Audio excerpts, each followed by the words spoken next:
How's it going, everyone? So today I'm going to show you guys how I assemble a light switch, and I'm doing this because we've had a few requests for replacement mid plates because some people have popped these out during assembly, and then we've also had a few support requests asking exactly how to assemble it because sometimes I guess it can be hard if you do it certain ways.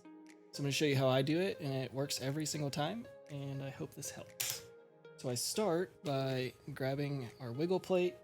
And then the way to get the arms in is to sort of just put it in there. And I like to go a little bit lower than the thickness because whenever we pull it all together, it'll slide it down a little bit. So just the tiniest bit. But if you just wiggle it in like this, back and forth, it gets in there. And then you have to wiggle it.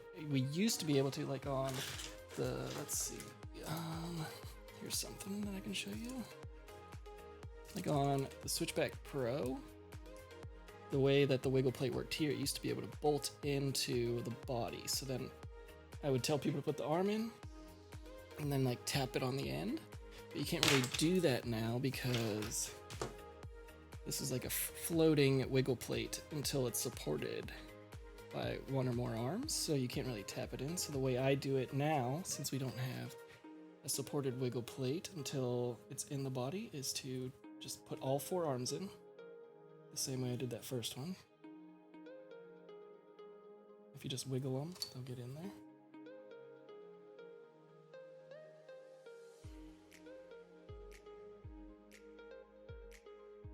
And if it is like crazy hard to get it in, most of the time you just need like to take a little flat file like we used to supply with the Switchback Pros and just take this face down or this face up top. But I have yet to have to do that when assembling a frame. I even recently got a frame from someone that said it was impossible, and then I just did it this way, and it all went together. So we have our four arms into a wiggle plate, and we get our little wiggle-eating TPU bits, drop them in there.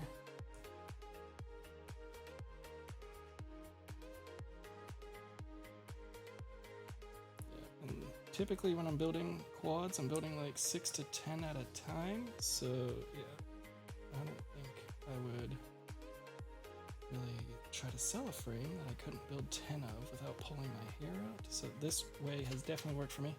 Now we have those in, and then you get your bottom plate, and that's what these little raised bits are on the TPU pieces.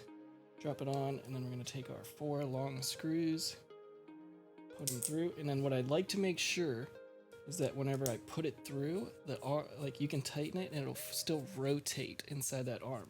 Like if it gets in there and it's super tight and you don't have a good driver and you're worried about stripping it to get it to rotate free, I would recommend not doing that. I would recommend taking the arm out, getting like a long button head screw, and then doing that and using that to make sure that it can freely rotate. And if it's freely rotating in there, then this is 100% gonna work.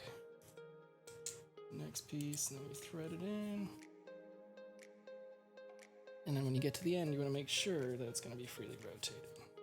Yeah, it's still, like it's not like pulling on the arm.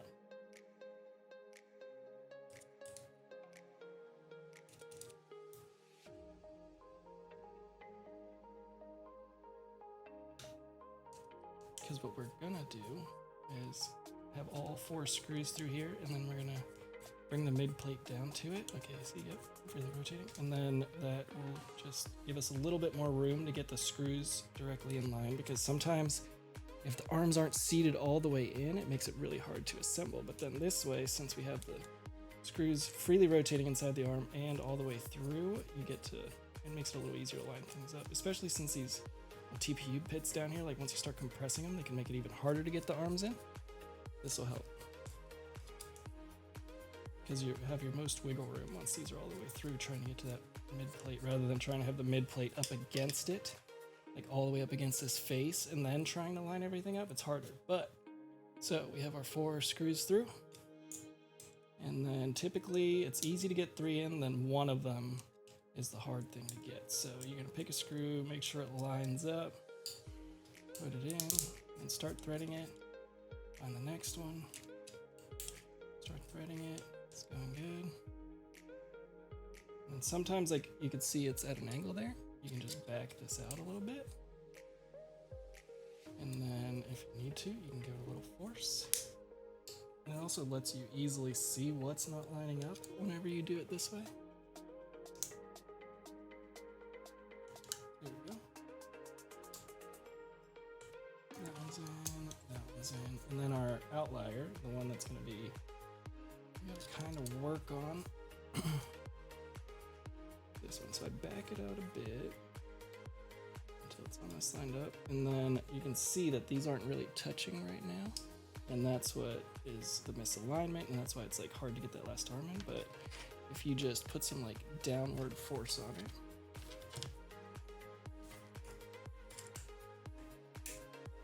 as I can get this, the hard part's getting on camera, so I'm gonna try my best. But yeah, I can see it lining up. But yeah, with some downward force on it, you'll be able to just pull it together. And there's your 4 screws into the mid plate, and then I just kind of bring each one in like 3 turns at a time.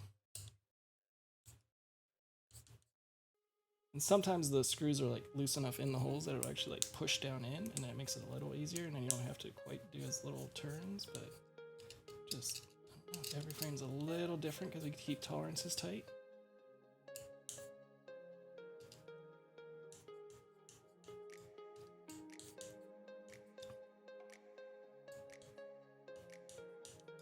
I wouldn't recommend just trying to crank one all the way in while the other ones are kind of floating there, because that's just going to put kind of unnecessary strain and force on the mid plate. So yeah, we can definitely bring this one all the way down.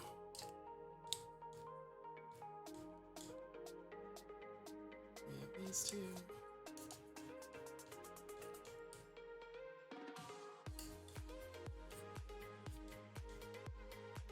That's beautiful.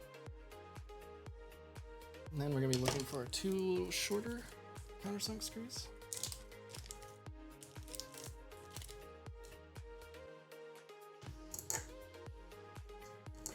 Drop them in.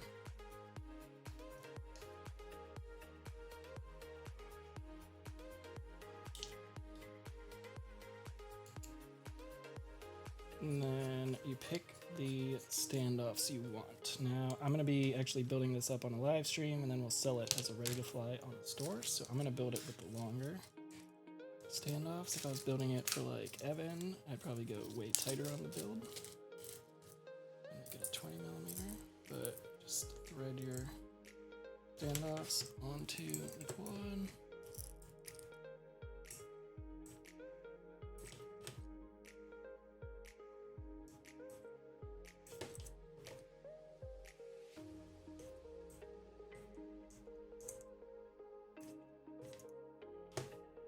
Top plate, and we supply this top plate if you run like a hybrid board or something and you want to stick it to it, or just have a little more protection for your stack. And then if you're like trying just to get the weight all the way down and you want to look fast, that's what this top plate's for. But I like to protect my hybrid boards, and this build that we're going to start selling on the store is going to have a hybrid board. So our plan is we're going to start building quads live, answering your questions, and then list the quads on the store. And you can learn exactly how it's built. So if you just want to do it yourself and you want to order all the same parts, it'll be exactly what we have.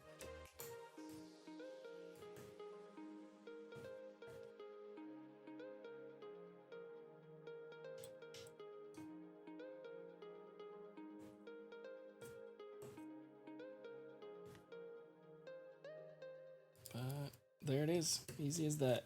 So the important things you want to make sure you check before you start assembling on it, or accidentally strip a screw, or accidentally push one of these press nuts out, is that your screws can freely rotate inside that armhole. And then once it's in there, yeah, that's solid. And then that allows you to sort of pull the mid plate down to it. Because if it wasn't freely rotating in it, as soon as it bottomed into this bottom plate, it wouldn't be able to pull the mid plate any further because you wouldn't be able to rotate on it anymore. So yeah, just make sure you do that. And if you don't have a good driver, like you've stripped a few screws in your day with your driver, it's probably not that great.